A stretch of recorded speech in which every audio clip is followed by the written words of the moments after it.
የነብዩ ሰለላሁ ዐለይሂ ወሰለም ጎሳ ምን በመባል ይታወቃል? ቁረይሽ ነው። አምስቱ ለነቢያት የተሰጣቸውን መጽሐፎችን ዘርዝር። ቁርአን ለሙሐመድ ሰለላሁ ዐለይሂ ወሰለም፣ ኢንጂል ለኢሳ ዐለይሂ ሰላም፣ ተውራት ለሙሳ፣ ዘቡር ለዳውድ፣ ሱሑፍ ለኢብራሂም። የነብዩላህ ዩሱፍ ወንድሞች ስንት ናቸው? 11። የቂያማ አንድ ቀን ምን ያክል ረጅም ነው? የቂያማ አንድ ቀን 50,000 ዓመት። ጎበዝ። ኢነላህ ወመላኢከተሁ ዩሰሉነ ዐለን ነቢይ ያ አዩሀለዚነ አመኑ ሰሉ ዐለይሂ ወሰሊሙ ተስሊማ። ምን ሱራ ላይ ነው? ሱረቱል አሕዛብ። ሱረቱል አሕዛብ።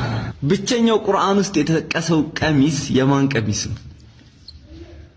ቀሚስ ወላሂ ቀሚስ ተብሎ እንትን ነው ሐር ያስፈልገዋል። የሐር ቀሚስ የነብዩላህ ዩሱፍ ቀሚስ ነው።